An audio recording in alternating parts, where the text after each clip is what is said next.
আসসালামু আলাইকুম এভরিওয়ান। অযোগ্য ভালোবাসা গল্পের 6 নাম্বার পার্ট নিয়ে চলে আসলাম। তো বেশি কথা না কইয়া চলুন গল্প শুরু করা যাক। আমি কেঁদে দিয়ে বললাম, প্লিজ আমাকে ছেড়ে দিন, আমি কি করছি? ওরা বলল, ছেড়ে দিবই তো ঠিকই, তবে আমার কথা সঠিক উত্তর দিতে হবে। আমি বললাম, বলেন। আমি সব বলতে রাজি আছি। ওরা একজন আরেকজনকে বলল, তাহলে তো ওকে মারা যাবে না, কি বলিস? সব বলতে যেহেতু রাজি আছে। তাদের হাতে লাঠি ছিল। তিনি লাঠি মালিশ করতে করতে বলল, সেদিন দেখলাম তুই মন্ত্রীর বাড়িতে গেলি, কি কারণে গিয়েছিলি? আমি বললাম, আমার একটা চাকরির দরকার ছিল, এই জন্যই গিয়েছিলাম। মিথ্যা কথা বললাম। ওরা হয়তো তিশা ম্যামের শত্রু। এই কথাটা বলতেই লাঠিটা দিয়ে আমার পিঠে একটা বাড়ি দিল। আমি ও মাগো বলে একটা চিৎকার দিলাম। আমার চোখ দিয়ে পানি পড়ছে। আমি বললাম, আমি তো সত্যি কথা বলছি, আপনারা আমাকে মারলেন কেন? তুই যে মিথ্যা কথা বললি সেটা আমরা খুব ভালো করেই জানি। আমি বললাম, আমাকে মেরে বললেন আমি মিথ্যা কথা বলছি? ওদের মাঝে যার হাতে লোহার রড ছিল ও বলল, এটা কি জিনিস? আমি বললাম, লোহার রড। কেন আবার আমাকে মারবেন? এটা দিয়ে এখন তোকে মারবো যদি সত্যি কথা না বলিস। আমি বললাম, আমি তো সব সত্যি কথাই বলি। আপনারা বললেন আমি মিথ্যা কথা বলছি। এখন বল, তুই মন্ত্রীর জন্য কি কাজ করিস? সেই দিন দেখলাম তোরে সেই জায়গায় গিয়েছিলি, এইটা মন্ত্রীর জায়গা। আমি বললাম, ঘুরতে গিয়েছিলাম। আর ভাই, কি মন্ত্রী মন্ত্রী বলছেন? আমি তাকে তো এখন ওর সামনে দেখেই নেই। সেদিন ওনার বাসায় সামনে ঠিক গিয়েছিলাম, কিন্তু ওনার সাথে দেখা করতে পারি নাই। আর আমি তো মন্ত্রীর জন্য কাজ করতে পারলে নিজেকে ধন্য মনে করব। আসলেই তিশা ম্যাডাম বলেছিল, যাই হয়ে যাক না কেন সত্যি কথা বলবে না কারোর কাছেই, যে তুমি আমার জন্য কাজ করো। ওরা সবাই আমাকে ঘিরে। তোরে খুব ভালো মনে করেছিলাম, ভাবছিলাম তোরে মারবো না, কিন্তু তুই লাঠির যোগ্য বলে লাঠি আর রড দিয়ে মারতে লাগলো। আমি জুড়ে কান্না করতে লাগলাম, আমাকে মারবেন না, আমি সত্যি কথাই বলছি। কিন্তু তারা আমার কোনো কথাই শুনে নাই। কখন যে জ্ঞান হারিয়ে গিয়েছে বলতেই পারি নাই। একটু পর চোখ মুখে পানি অনুভব করলাম। চোখ মেলে দেখি ওরা আবার আমাকে পানি দিয়ে হুঁশ ফিরালো। আমার জ্ঞান ফিরতেই দেখি ওরা বলল, শেষবারের মতো বলছি, সত্যি কথা বল, নইলে এইগুলি দিয়ে তোর জীবন শেষ করে দিব। আমি বললাম, আমাকে মারবেন না। মারবেন কেঁদে দিয়ে আরো কিছু বলছেন আমি মিথ্যা কথা বলি। হ্যাঁ, আমি মিথ্যা কথা বলি। এই কি করবি তোরা শালা? একবার যদি আমি এখান থেকে যেতে পারি, মনে রাখিস কাউকে ছাড়বো না। সত্যি সত্যি এখন রাগ উঠে গেল। এখন তো মিথ্যা কথা বলছি, আবার আমাদের সাথে রাগ দেখাই বলে আবার মারতে লাগলো। তিশা ম্যাডাম আর মারিয়া সবকিছু বসে বসে শুনছে। মারিয়া বলল, প্লিজ ম্যাম বলেন ওকে ছেড়ে দিতে, ওর খুব কষ্ট হচ্ছে। আপনার সম্পর্কেও ও কিছু বলবে না, দেখছিনি তো ম্যাম। ঈশা বলল, তোমাকে কথা বলতে বলছি। রনির তোমার ফোন নাম্বার জানে? মারিয়া বলল, ম্যাম। ঈশা বলল, মোবাইলটা বন্ধ করে দাও। মারিয়া বলল, কেন ম্যাম? তিশা বলল, এত কথা বলতে বলছি, যা করতে বলছি তাই করো। মারিয়া মনে মনে বলল, আপনার মনে একটু দয়া নেই। মনের ইচ্ছা মতো মানুষটাকে চাকরি দিবেন, আর মনের ইচ্ছা মতো যেভাবে খুশি সেভাবে মেরে পরীক্ষা করবেন। ম্যাম, ওকে তো হসপিটালে নেওয়া লাগবে। ঈশা বলল, না, আর দরকার নেই, ওই নিজেই মেনে নিতে পারবে। মারিয়া বলল, কিন্তু ম্যাম, এত মার খাওয়ার পরও। তিশা বলল, ওর ভিতরে এখন একটা আত্মশক্তি তৈরি হবে। আমাকে মারতে মারতে হাঁপিয়ে গিয়েছে, আমার শরীর দিয়ে এখন প্রচুর রক্ত বের হচ্ছে। ওদের একটু দেওয়া হলো না। ওরা চেয়ার থেকে আমার বাঁধনগুলো খুলে দিয়ে বলল, আমরা চলে যাচ্ছি, তুই এখানেই মর। আমি বললাম, বেঁচে যদি থাকি তাহলে তোদেরকে কুত্তার মতো মারবো, মনে রাখিস। একটাকেও ছাড়বো না। মুখ দিয়ে কথা বের হচ্ছে না, তাও রাগে দুঃখে বললাম, দেখ দেখ শালা, তেজ এখনো কমে নাই, আরো কয়েকটা দিমু না? থাক, লাগবে না, চল। ওরা দেখতে দেখতে চলে গেল। আমি চেয়ার থেকে নিচে নামতে চেষ্টা করলাম, কিন্তু আমার শরীরে একটু শক্তি নাই, যার কারণে মাটিতে পড়ে গেলাম। আস্তে আস্তে হাত দিয়ে পকেট থেকে ফোনটা বের করলাম। হাই রে, ফোনটাও রক্ত লেগে একাকার হয়ে গিয়েছে। হালকা করে ফোনের অপরটা মুছলাম। ডাইলে মারিয়ার নাম্বারটা দেখা যায়, তাই মারিয়ার নাম্বারে কল দিলাম, কিন্তু ফোন বন্ধ বলছে। বিপদে পড়লে কাউকে পাওয়া যায় না। এইদিকে আমার শরীরের অবস্থা তেমন একটা ভালো নেই, খুব কষ্ট হচ্ছে, মনে হচ্ছে আমি আজ এখানেই মারা যাব। তাই তাড়াহুড়ায় মিমদের নম্বরে কল দিলাম। কল দিতেই কে জানি রিসিভ করলো। আমি বললাম, আমাকে বাঁচাও প্লিজ, আমার খুব কষ্ট হচ্ছে। আপনা আপনি আমার মুখ থেকে এই কথা বের হয়ে গেল। মিম বলল, স্যার স্যার আপনার কি হয়েছে? কেঁদে দিয়ে মিম আর তিশা স্কুলের জন্য বের হচ্ছিল ঠিক তখনই, কিন্তু মিম স্কুলে যায়নি। আমি আমার কথা বলার মতো শক্তি নেই, খুব গ্রামার।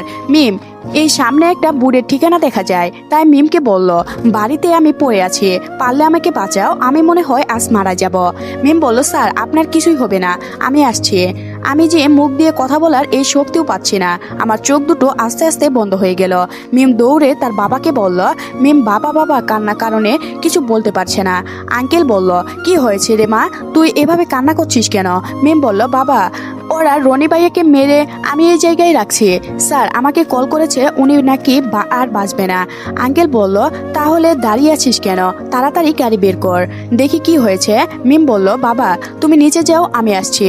বলে মিতু ওপরে চলে যায় আমাদের রুমে। কলিং বেল বাজতে ঈশা এসে দরজা খুলে দেয়। ঈশা বলল কি রে মিম, তুই এভাবে কান্না করছিস কেন?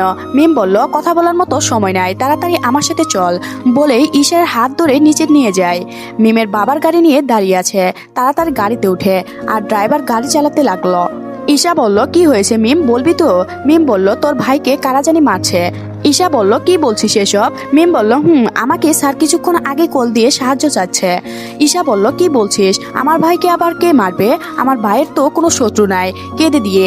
আঙ্কেল বলল মারার জন্য কোনো শত্রু দরকার হয় না, ইচ্ছা হলে তারা এমনিতেই মারে, এই শহরটা এমনি। ঈশা বলল তাই বলে আমার ভাইকে? দেখতে দেখতে তারা আমার দেওয়ার ঠিকানায় চলে আসলো, কিন্তু দেখে এখানে শুধু ছোট ছোট বাগান আর কিছুই নাই। আঙ্কেল বলল কি রে মিম, তোর কি এই জায়গায় কথা বলেছে? মিম বলল বাবা আমাকে তো এই জায়গাটাই কথাই বলেছে। ঈশা বলল ও তো সাইডে একটা ছোট্ট বাড়ি দেখা যায়। মিম বলল তাড়াতাড়ি চল, দাঁড়িয়ে দেখছিস কি? বাড়ির ভিতরে এসে দেখে অনেক রক্ত পড়ে আছে আর একটু সামান্য আমি শুয়ে আছি।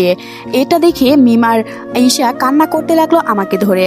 আঙ্কেল বলল এই তোরা কান্না বন্ধ কর, আগে ওকে একটা হসপিটালে নিয়ে যেতে হবে। আমাকে ধরে গাড়িতে তোলা হয়। আঙ্কেল বলল ড্রাইভার এখানে কাছাকাছি কোনো হসপিটাল আছে? ড্রাইভার বলল আছে সামনে একটা। আঙ্কেল বলল তাড়াতাড়ি ওইখানে নিয়ে চলুন। আঙ্কেলের কথা মতো ড্রাইভার যেতে লাগলো।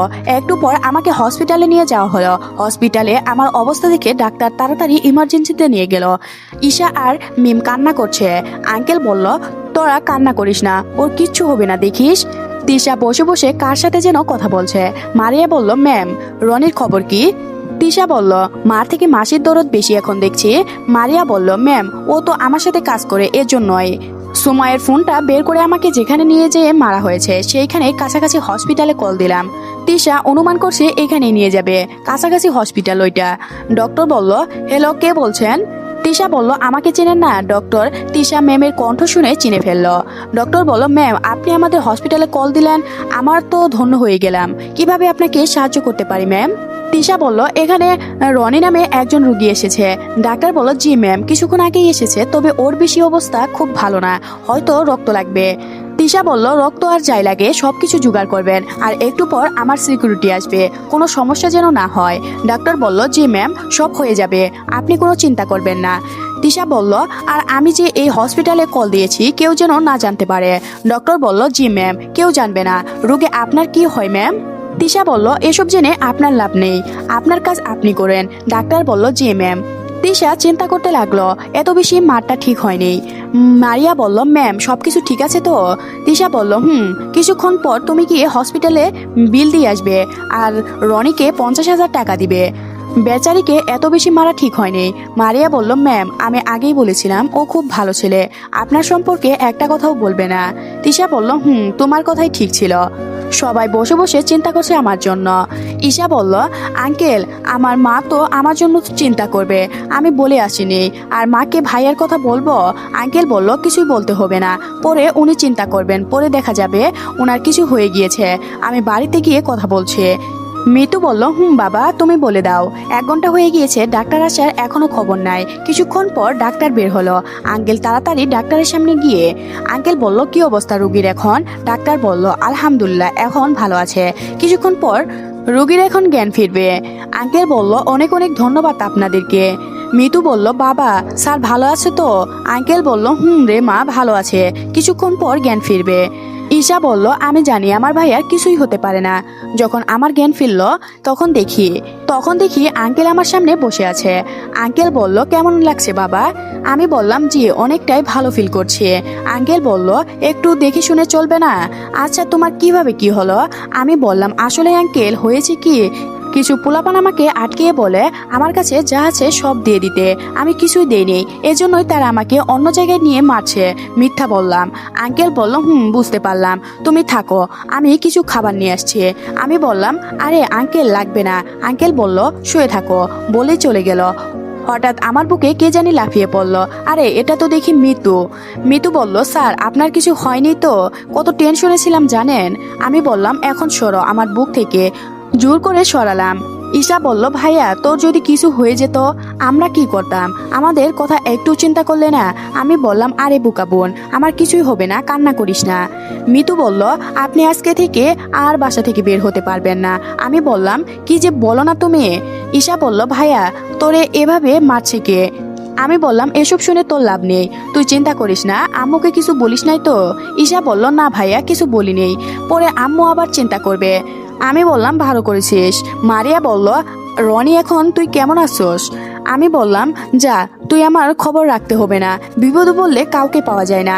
মারিয়া বলল আমি কি জানতাম, বল কিছু। আমি বললাম তোর ফোনটা বন্ধ ছিল কেন? মারিয়া বলল সরি রে, আমার ফোনে আজকে চার্জ ছিল না। আমি বললাম তুই কি একাই এসছস, সাথে বডিগার্ড দেখতে পাচ্ছি না? মারিয়া বলল বডিগার্ড আনলে সমস্যা হতো, তাই তো একাই আসছে। আমি বললাম ভালো করছস, কিন্তু তুই কিভাবে জানলি আমার এই অবস্থা? মারিয়া বলল আমাদের জানতে হয় না, আমাদের কাছে খবর অটোমেটিক থাকে। আমি বললাম মন্ত্রীর মতো কথা বলতে শিখে গিয়েছিস দেখি। মারিয়া বলল তা বলতে পারিস। আমি বললাম মিতু আর তিশা একটু বাইরে যেত। ঈশা বলল আচ্ছা ভাইয়া মিতু চল। আমি বললাম মারিয়া আমাকে কে বা কারা মেরেছে কিছু জানতে পারলে? মারিয়া বলল চেষ্টা করছি কিন্তু পারিনি। আমার মনে হয় মেমের শত্রুরা তার কাছে কিছু চাইছিল, আর তুই বলিসনি তাই দেখি মারছে। আমি বললাম বুঝতে পারলাম। ম্যাম কি এই বিষয়ে কিছু জানে? মারিয়া বলল জানে, দেখেই তো আমাকে পাঠিয়েছে তোরে দেখে যাওয়ার জন্য। আমি বললাম কিন্তু আমাকে কারা মারলো এই বিষয়টা আমাকে খুব ভাবাচ্ছে। মারিয়া বলল এত বেশি চিন্তা করিস না, পরে আবার তুই অসুস্থ হয়ে পড়বি। আমি বললাম মারিয়া তুই একটা কাজ করে দিবি? মারিয়া বলল অবশ্যই বল। আমি বললাম হসপিটালের বিলটা একটু দিয়ে দিবি, আমার কাছে এখন কোনো টাকা নেই, আমি বেতন পেয়ে পরে তোকে টাকা দিয়ে দিব। মারিয়া বলল বিলটা মেম দিয়েই দিয়েছে, বলেই এটা নিয়ে তোর চিন্তা করতে হবে না। আর এই নে এখানে 50,000 টাকা আছে, এগুলা ম্যাম তোরে দিতে বলছে। আমি বললাম এখনো কাজে যায়নি, আবার টাকা? মারিয়া বলল আরে কাজ তো করবি, আর তুই তাড়াতাড়ি সুস্থ হ, দোয়া করি। আমি বললাম দোয়া করিস। মারিয়া বলল আচ্ছা আমি যাই রে, অনেক কাজ ফেলে এখানে আসছে। আমি বললাম মারিয়া তোরে আমি যতটা খারাপ মনে করেছিলাম তুই আসলে ততটা খারাপ না, অনেক ভালো একটা মেয়ে তুই। মারিয়া বলল যাই হোক এই প্রথমে কেউ আমাকে ভালো বলল, ধন্যবাদ রে। আমি বললাম কেন, তুই ভালোই তো একটা মেয়ে। মারিয়া বলল যেই কাজ করি রে মানুষের সাথে ভালো ব্যবহার করা যায় না। আমি বললাম এই কথাটাও সত্যি। মারিয়া বলল ভালো থাকিস আর নিজের খেয়াল রাখিস। আমি বললাম আচ্ছা যা তুই। মারিয়া বলল হসপিটালের বিলটা আমি দিয়ে দিব, তুই চিন্তা করিস না, বলেই চলে গেল। আমি বললাম ঈশা, এই ঈশা এদিকে আয় তো। ঈশা বলল ভাইয়া বল। আমি বললাম এই টাকাগুলো তোর কাছে রাখ, আম্মুর কাছে পরে দিয়ে দিস। ঈশা বলল কিন্তু ভাইয়া এত টাকা। আমি বললাম পরে বলবো, এখন বাড়িতে যেতে হবে, আমি এখানে থাকতে পারবো না। মিতু বলল আচ্ছা স্যার এই মেয়েটা কে? আমি বললাম আমার ফ্রেন্ড। ঈশা বলল ভাইয়া এইটাই সেই মেয়ে? আমি বললাম আঙ্কেল। আঙ্কেল বলল আচ্ছা রনি হসপিটালের বিলটা কে দিল? আমি বললাম জি আঙ্কেল আমার ফ্রেন্ড। আঙ্কেল বলল আমি দিয়ে দিতাম। আমি বললাম না আঙ্কেল আপনি এমনি আমার জন্য অনেক কষ্ট করেছেন। আঙ্কেল বললেন ইয়ার এমন কিছু না বাবা, আমার একটা ছেলে থাকলে তাই করতাম। আমি বললাম আমি আসছি থেকে আপনি সাহায্য করে যাচ্ছেন, এই ঋণ আমি আমার জীবনেও শোধ করতে পারবো না আঙ্কেল। আঙ্কেল বলল আরে বাবা এসব কথা এখন বাদ দাও। আমি বললাম আঙ্কেল এখানে থাকার আমার মোটেও ভাল লাগছে না, আমাকে বাড়ি যেতে হবে। আঙ্কেল বলল ডাক্তার বলেছে তুমি যেতে পারবা। আমি বললাম তাহলে এখানে আর বসে আছি কেন? মিতু আর ঈশা আমাকে ধরে গাড়িতে তুলল। দেখতে দেখতে বাড়িতে এসে গেলাম।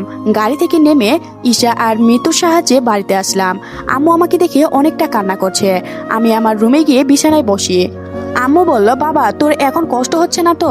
আমি বললাম আরে না আম্মু তুমি চিন্তা করো না। আম্মু বলল বাবা একটু দেখে শুনে চলবি না? আম্মু পরের বার আর এমন হবে না।